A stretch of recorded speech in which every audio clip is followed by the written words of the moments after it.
Well, hello and welcome, everybody. I am delighted to be joined by Sally Walsh today, past NAPNAP president from 1982 to 1983. First of all, Sally, thank you so much for joining us today. You're welcome. It's the pleasure to be here. Well, as part of the NAPNAP 50 Forward 50th anniversary celebration, we are meeting with several of our past presidents to get a sense of the NAPNAP's wonderful history. And so to kick us off, Sally, I'm wondering if you could just share a little bit about yourself and what made you decide to become a PNP. Okay. Of the people who are viewing this, I want you to imagine that you do not have any cell phones. You only had a landline phone. There was nothing out there that was anything like what you were going to become. So what happened was I was, like a lot of other people, working as a staff nurse and had been in a pediatric surgical unit, which had been doing it for about 4 years. And it was evolving that the head nurse resigned. She was not a good leader. There were 3 of us that were looking at applying for the position. But the then hospital decided to make a very strategic move and employ all of us through the summer, rotating all 3 shifts. We'd be in charge, whatever shift we work. And at the end of the summer, when it was short-staffed, they would be able to tell us which one would be the best head nurse. Well, we all looked at each other and thought that was not a good idea. We were, as I said, I was on a pediatric surgical floor, and there were surgical residents who rotated through along with pediatricians. And the pediatricians and the nurses were very much aligned because the surgical residents still had their superiority complex working for them.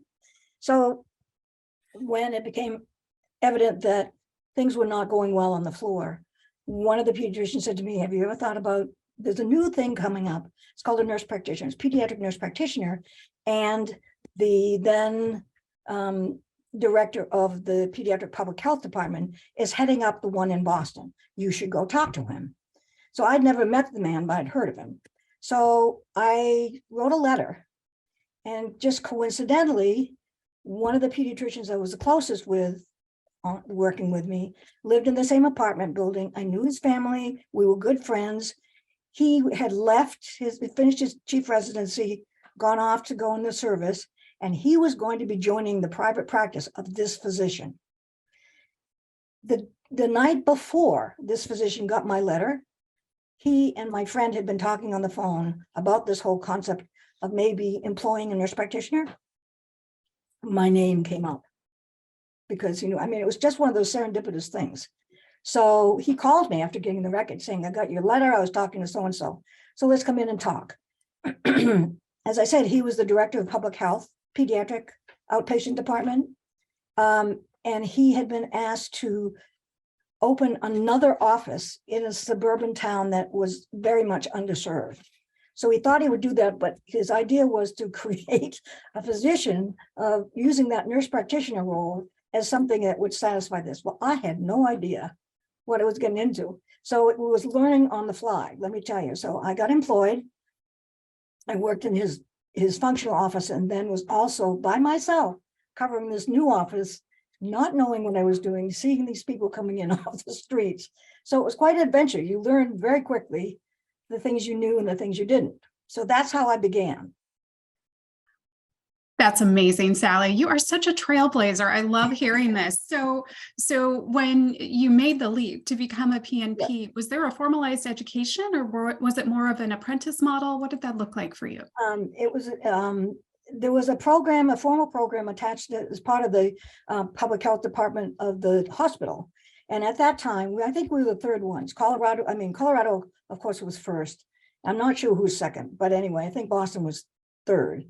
They had set it up as a continuing education program. And these programs that were springing up were often funded by the departments of public health and outpatient departments. It wasn't collegiate yet. So the hospital, Mass General, had a 3-month program through their Bunker Hill Health Center. And you had to be employed full-time.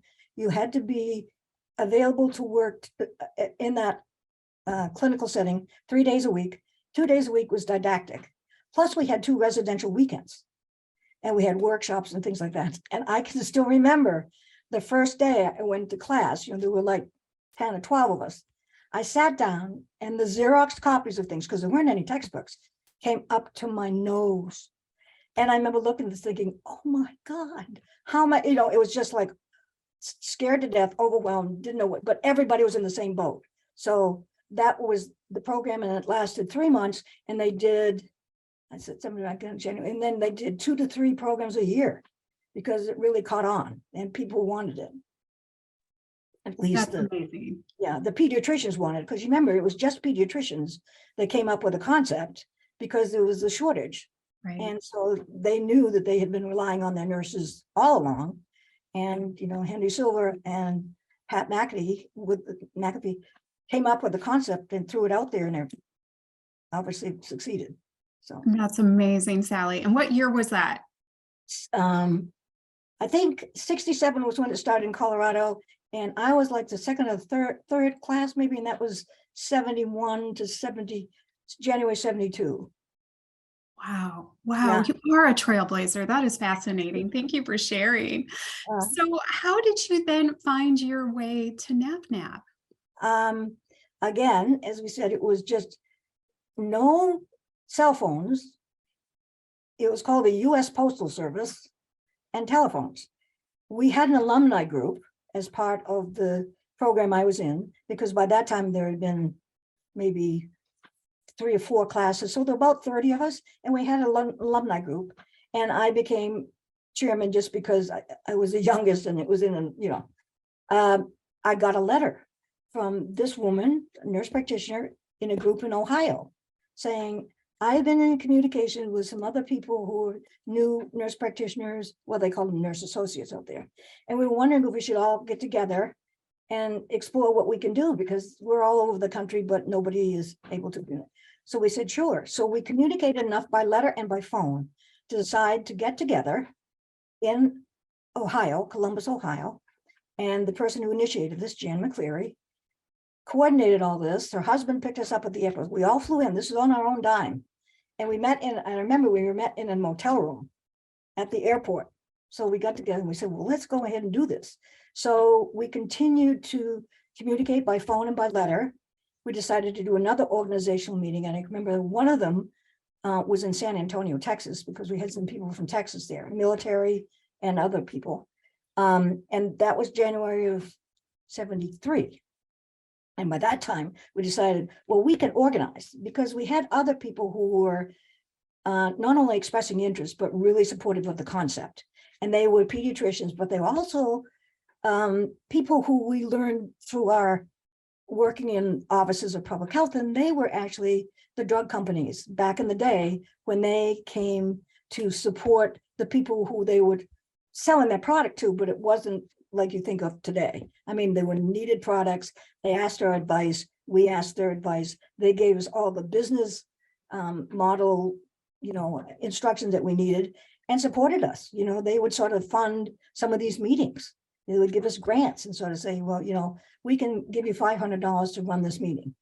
So we would be able to organize a room and do these things. So it grew by having support from industry and support from colleagues and support from pediatricians who were employing us, because they found that we actually, of course, made them money, but also saved them because they were so overwhelmed. That's amazing. So you've been involved with NAPNAP since the beginning. And that's why it's sort of hard to separate things out.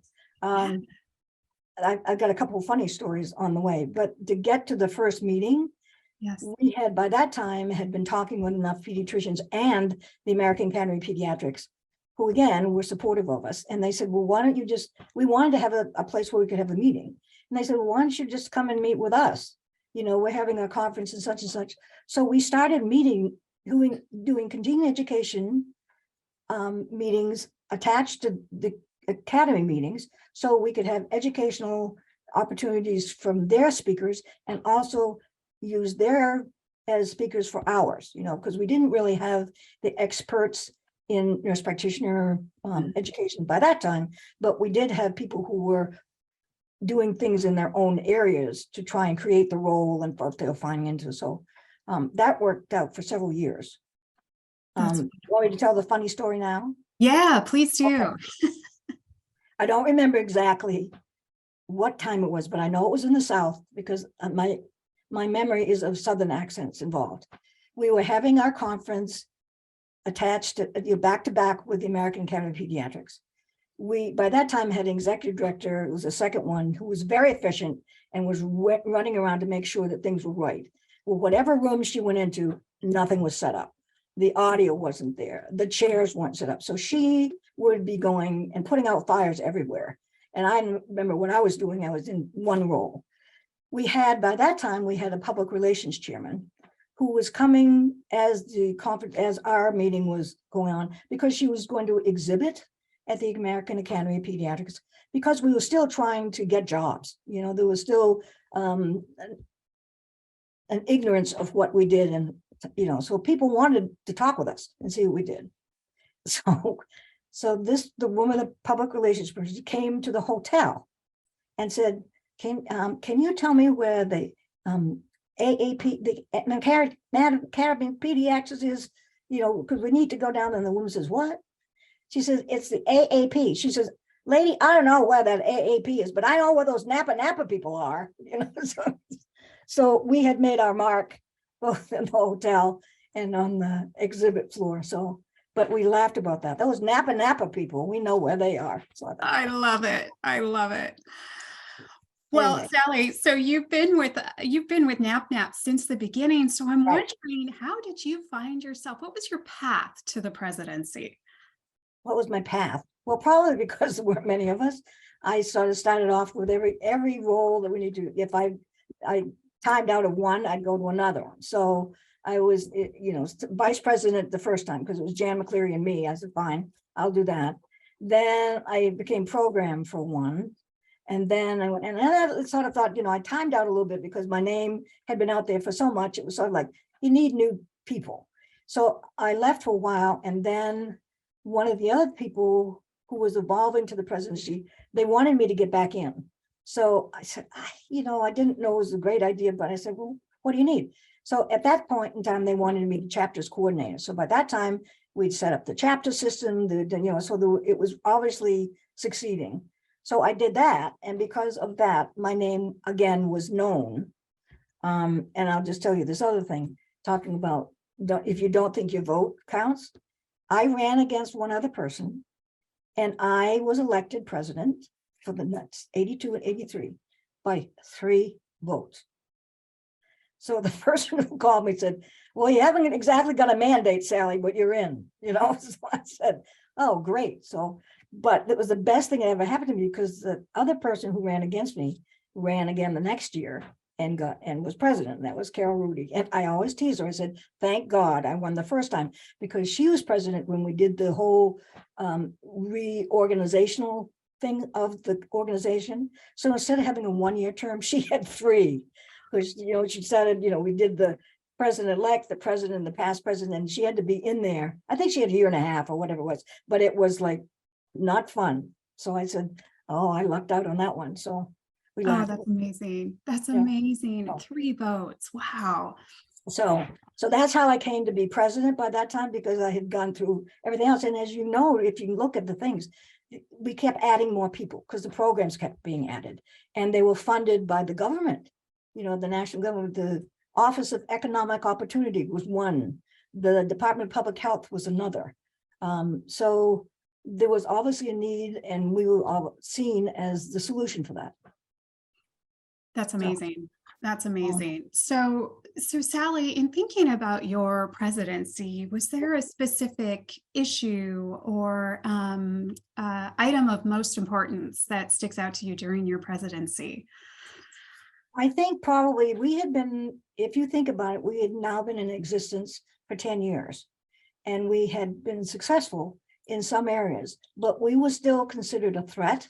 We were still a threat to probably the income. I think it was income generated by some of the pediatricians who didn't employ us. They were mainly academic. They hadn't been in private practice, or they were in subspecialties, or maybe just not accepting of the role. And I will say that also it's taken that long for nursing to support us, because initially they hated us because we were trying to be doctors, not nurses. And then the doctors thought, well, who the hell are you trying to be, physician? So we had to sort of stay together and be on the straight and narrow.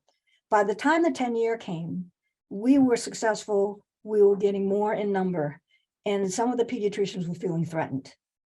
And they started politically from their boards trying to suppress us a little bit, take away some of the support.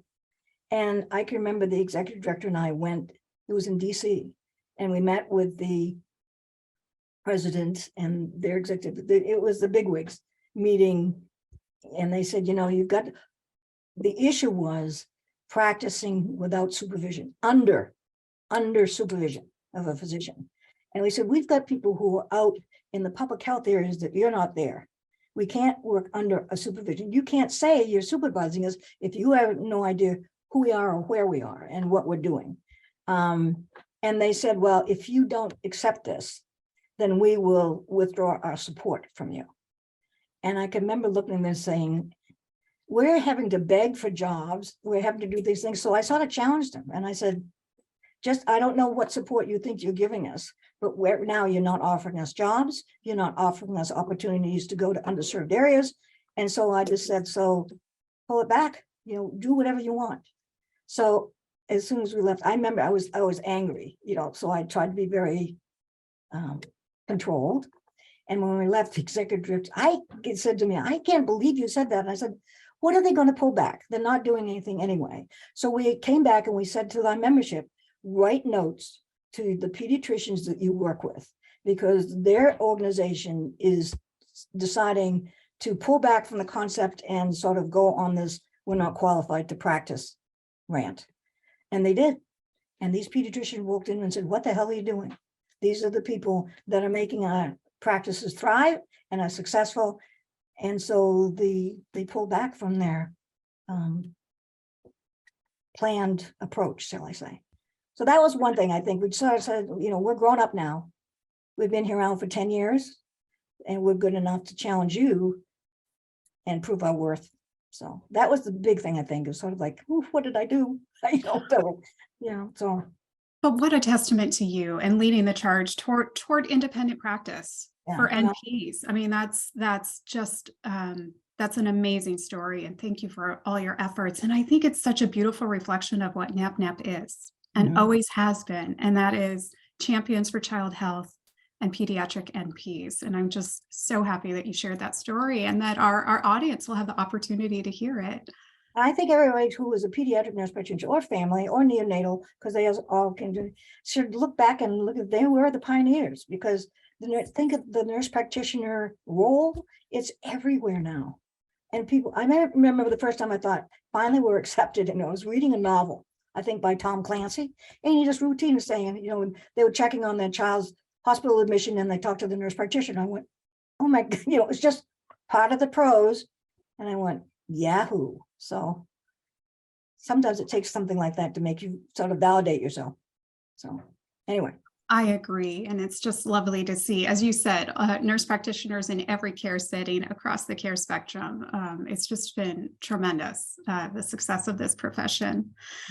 I'm wondering, Sally, back to your presidency, and it sounds like a major focus of it, what really was, establishing and asserting the legitimacy of our profession and a need for independent practice.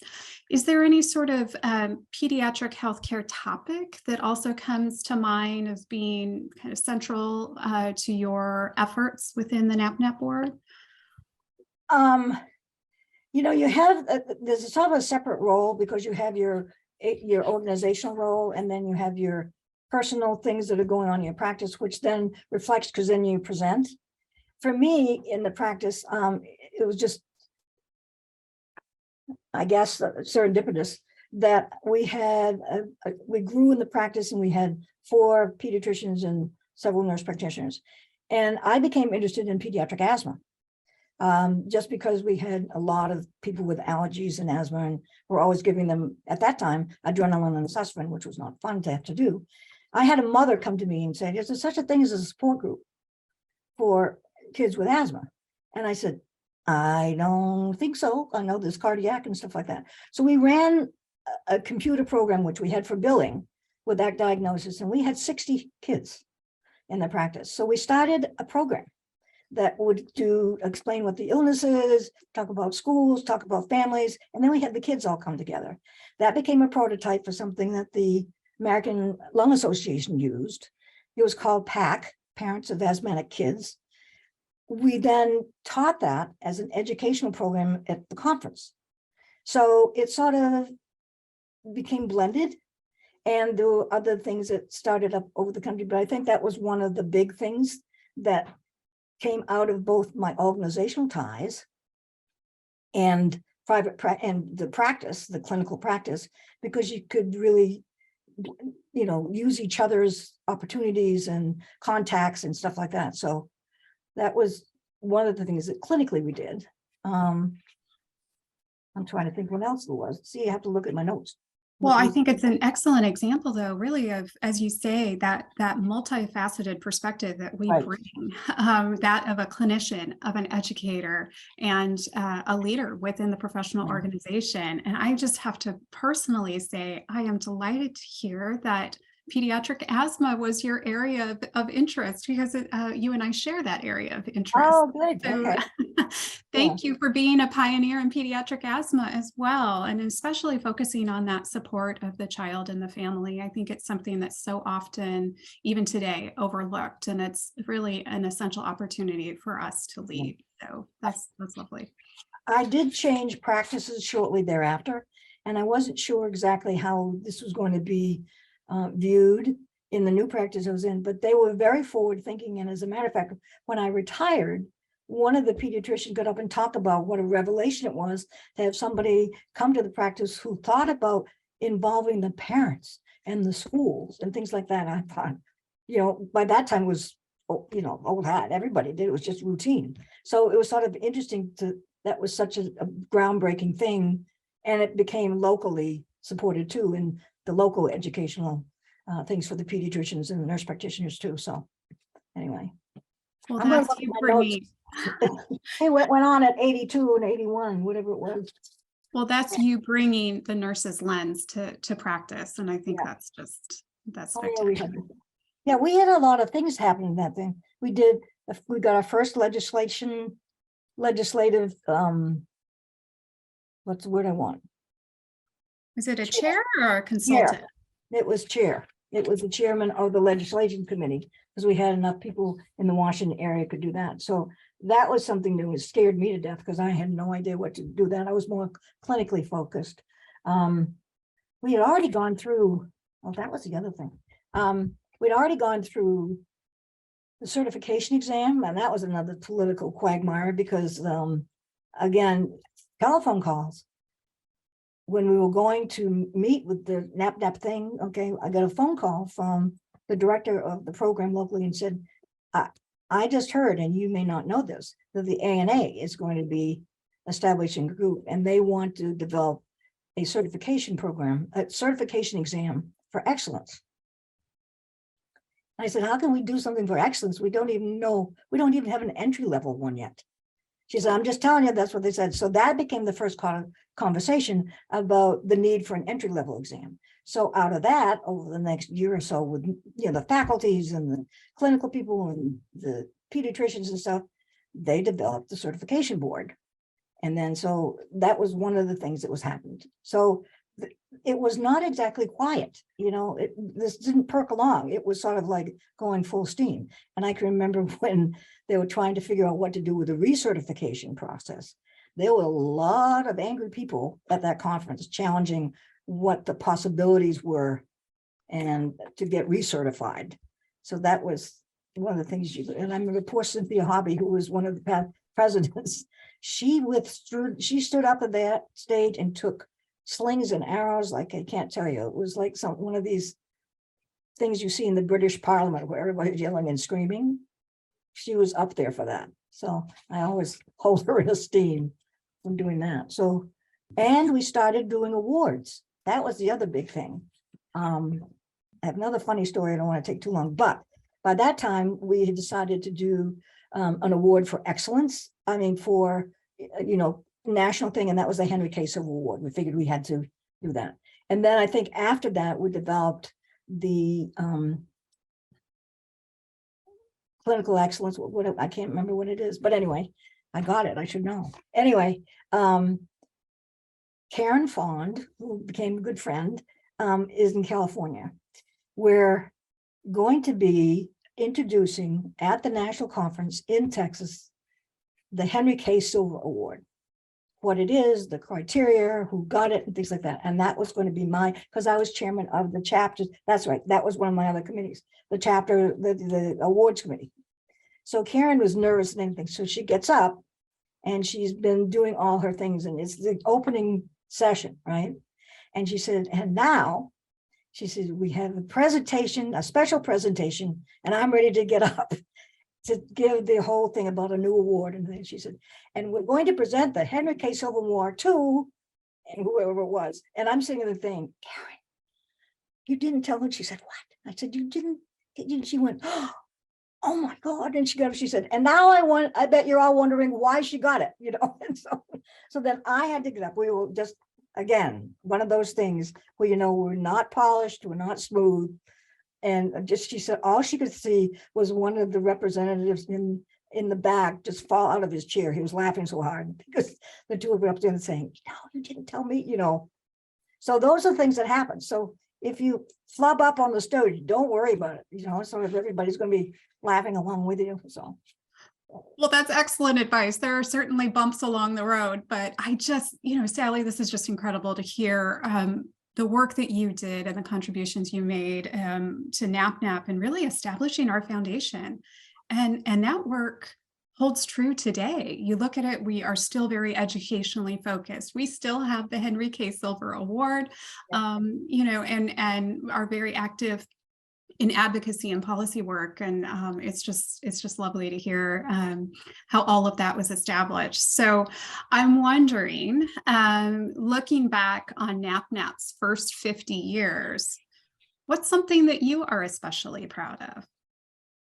I think probably learning how to advocate both for yourself and for your patients, because there are a lot of patients that you see that are marginalized. Now, that's a word that isn't a modern word, but we've all seen people who come from families who don't have much, or who come from, for economically or psychologically or abusive relationships or, school. I mean, we all have encountered some of these things that are now labeled because they've been going on for so long. But if you advocate for that child and become a partner with them and with that family, they will tell you things that pediatricians or anybody else will never hear because they trust you. And so I think that's the thing, is you trust them. And that was a minefield, particularly when you deal with adolescents. When they come in the room, they say, don't tell my mother. And you think, oh, here we go. Okay, so we've got to negotiate that. And then you have the parents coming in saying, well, what did they say? And so that still is happening. I know it is. But if you advocate for them, then you get to learn more. And the families will believe in you also, because they also trust you, because they know that you have their children, the needs best at heart. So, and the other thing is that, you have an area of expertise because you have the information. And so you're respected when you go out and do any other type of outreach. So I would just say, make sure you're advocating for your patients and get your family's trust. So I think that's excellent, which segues to, I have two final questions for you. Okay. The first is, if you could look back and go back in time and share some wisdom with your younger PNP self, what might you share? Well, as I said once, I think I was able to do this because I was sort of a child of the 60s and 70s. There were a lot of things that we were not happy about in the country and in our own age range and stuff, because we were being asked to do things that people didn't want to do. So I guess the whole thing is to stay true to yourself, listen, get other people's views, and look for oppression, because it's going to affect the people that you care for. both personally and professionally. So I would just say that, just try and I don't know. That's about it. It's just so much going on right now. It's sort of like deja vu. We've been talking about that. So some of the stuff that's going on, it was what we lived through a while ago, a little different circumstances, but not really. So Well, I think that segues to my final question, which is, do you have advice for our emerging and future NAPNAP leaders? And it sounds as though some of it might be what you just said, but I'm not sure if you want to expand on it. Well, I don't think you need to expand on it, because I think you might look back and see what we had to do to survive ourselves. We were not welcomed by nursing or physicians. We were welcomed by the patients and the people that we worked with. And so I think you have to examine your clinical environment and see if you are worthy and have the worth of being that thing, and advocate. And it's an easy word to say, but it's hard to do sometimes. So I'll just say keep committed. That's all. Very wise and powerful advice. Thank you, Sally. You're welcome. Any closing thoughts that you'd like to share? Not really. I think this was excellent. I cannot thank you enough, not only for taking the time to share with us some of these wonderful stories, but also for your service to not only NAPNAP, but our profession. Thank you for all that you have done.